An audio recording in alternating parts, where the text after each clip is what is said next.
Hello everybody, what's up? Vendetta here. Today I'm doing the review of No Man's Sky. Now I know it's already been done and been reviewed by almost everybody on YouTube, but I wanted to wait and see how long I could play it and see everything I could learn about it. And I just played it as long as I could to make sure that I did this review right, because the universe is pretty massive and there's a lot but yet not much you can do in there.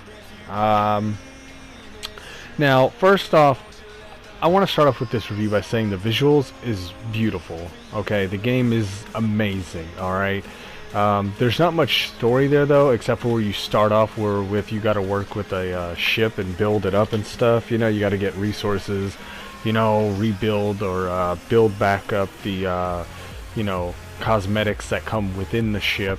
And that's pretty much all there is to it. After that, you shoot up in the sky and you start exploring.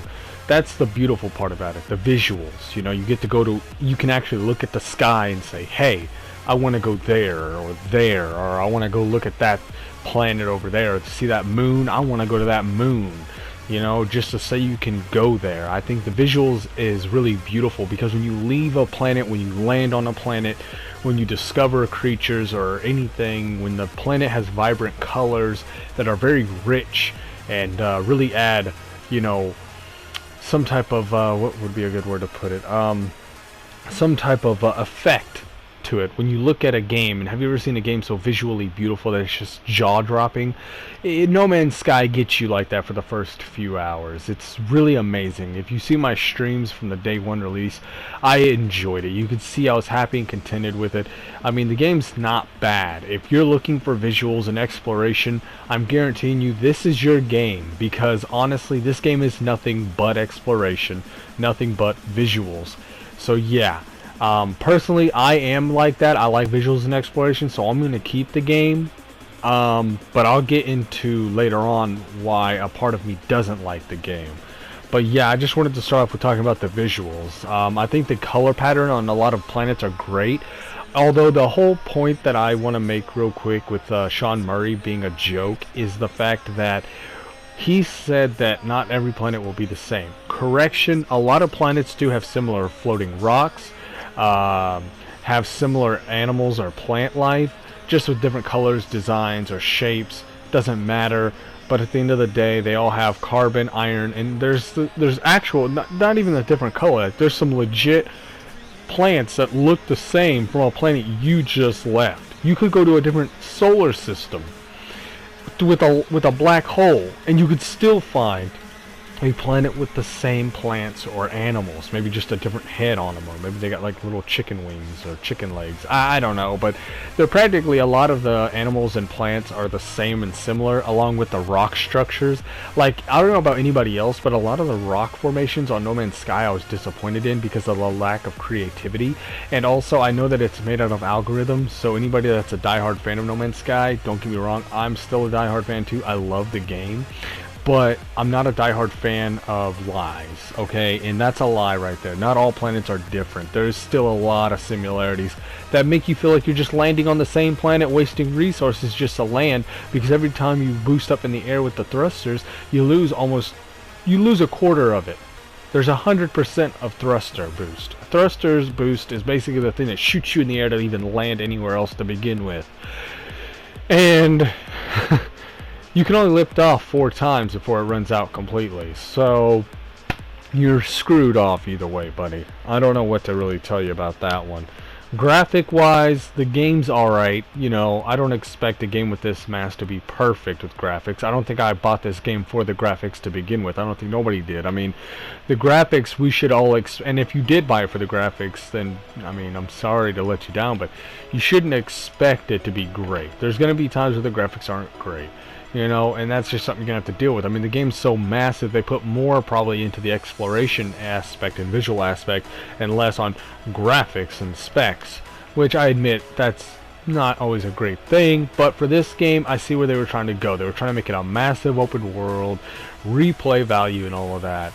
And honestly, it just backfired, because a lot of the things they said were in the game, a lot of the things they promised would be in the game, let down a lot of gamers, a lot of them including me, because I was one of the guys that, yes, I'll admit, I'm going to put myself on the, you know, hot seat real quick. I was one of them that was defending this game no matter what. Even after it came out and some people got bored of it, I was still having fun with it. And I still defended the game and said, you know what, you guys are just idiots. But now I'm looking at it and I'm seeing the differences. I'm seeing how I can agree with you guys and not agree with you guys on certain things. And I'm starting to really open up more to a open-minded perspective of this game. The game's graphics and the visuals, the exploration, you know, I feel like for the $60 price range, that part is worth it. Because that's exactly what you're going to get. 18 quintillion planets, very vibrant colors on most of them. But the graphics, you know, they're good though. They're not terrible. But the $60 price range, because of the crashing that it happens a lot, like honestly guys, this game crashes a lot. You know, and I feel like a lot of the promises that No Man's Sky has been, you know, showing, it's really sad, and it lets me down as a gamer. It's because I'm one of those guys, like I said again in the hot seat, I'm one of those gamers that was a diehard fan. When I saw the trailers, when I saw all of this, I was psyched. Okay, not everyone can relate, because a lot of people don't find the hype in trailers sometimes for games like these, because they're just running around, and people compare it to Minecraft or Destiny. I know it's compared to a lot of games. I still wouldn't compare it to them, but that's a different topic. Okay, we're not trying to do a comparison video. This is just my review.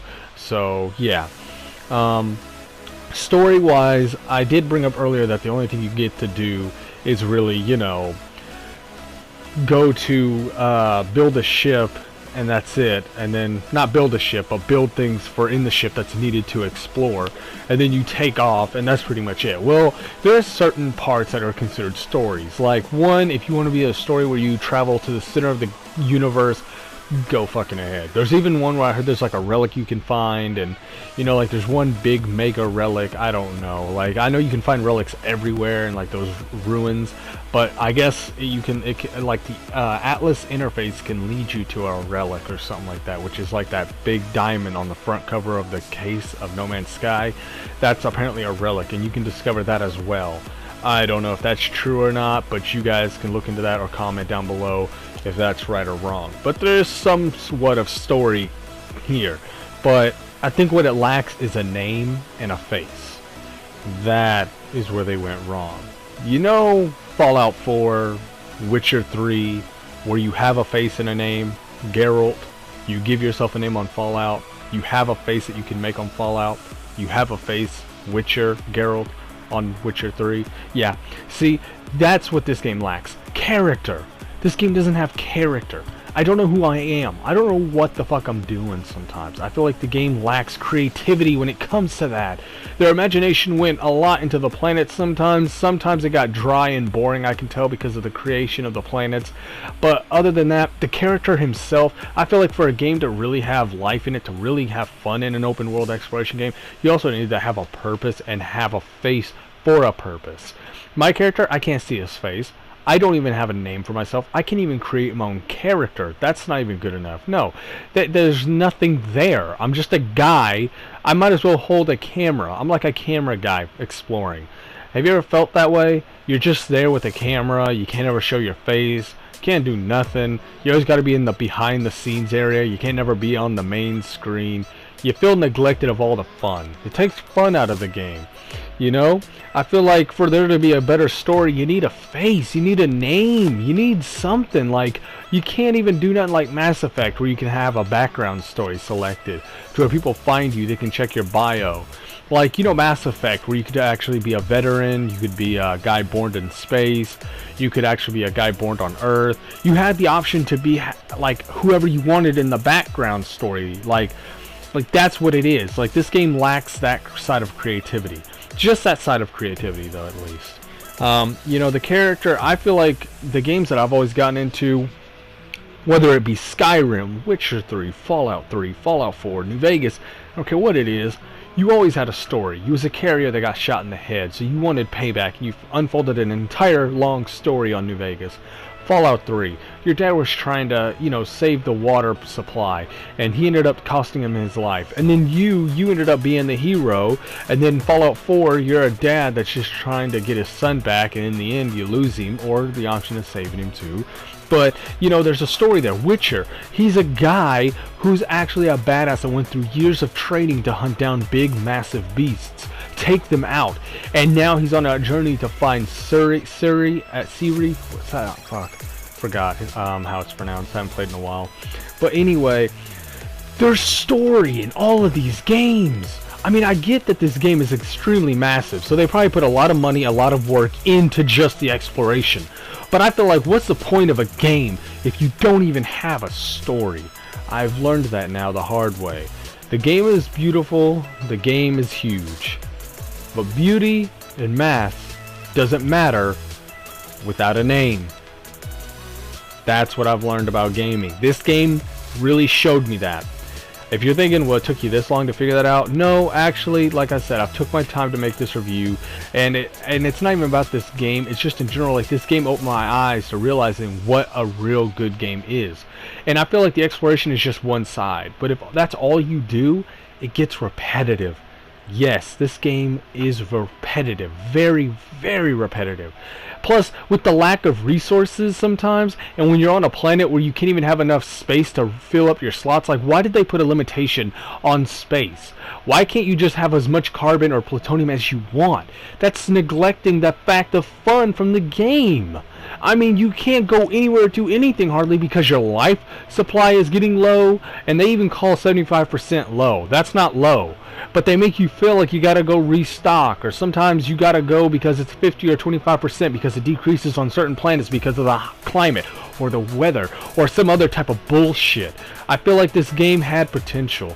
It had so much potential, but a lot of the game let me down. It let me down.